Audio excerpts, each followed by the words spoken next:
হয় তারেক রহমানের মন্ত্রিসভা দেখলে মনে হয়, তারেক রহমানের বিভিন্ন প্রতিষ্ঠানগুলোতে নিয়োগ দেখে মনে হয় তিনি কারো কাছে জিম্মি হয়ে আছেন।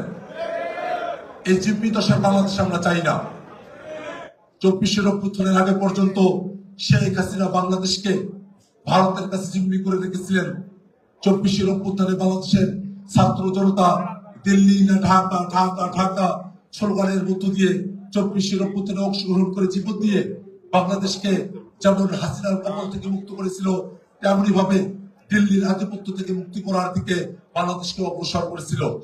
ঠিক এখনকার এই সময়ে বাংলাদেশের প্রধানমন্ত্রী জনাব তারেক রহমান তিনি কারো কাছে জিম্মি হয়ে থাকবেন। বাংলাদেশকে কোন একটা ভিতরগত শক্তি, কোন বহিঃশক্তি বাংলাদেশকে পরিচালনা করবে, তিনি তার মতো করে বাংলাদেশকে পরিচালনা করতে পারবেন না। তিনি দেখাতে চাইবেন এক, কিন্তু তার প্রতিষ্ঠানগুলো সাজাবেন আর এক ভাবে।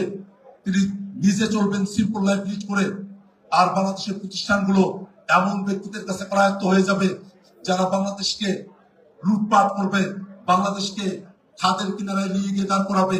এমন ধরনের একটা পরিবেশ বাংলাদেশে তৈরি হবে, সেটা আমরা কোনোভাবেই প্রত্যাশা করি না। সরকার গঠনের অল্প কিছু সময় অতিবাহিত হয়েছে। বিএনপি যেসব সরকারি সিদ্ধান্ত গ্রহণ করেছে সরকার হিসেবে, এবং রাজনীতিতে বিএনপির নেতা কর্মীরা যে ধরনের পরিবেশ তৈরি করেছে, তাতে দেখা যায় সামনের দিনে বিএনপি এই বাংলাদেশকে পরিচালনা করবে সেই ধরনের যোগ্যতা দক্ষতা বিএনপি সরকারের নাই। সেটা 10 দিনের সরকারি, সেটা তারা প্রমাণ করে দিয়েছে।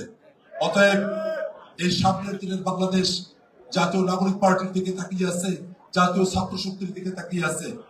বাংলাদেশে যে দ্বিদলীয় বৃত্ত তৈরি করা হয়েছিল, সেই দ্বিদলীয় বৃত্তের আওয়ামী লীগ বাংলাদেশ ছাড়া হয়েছে।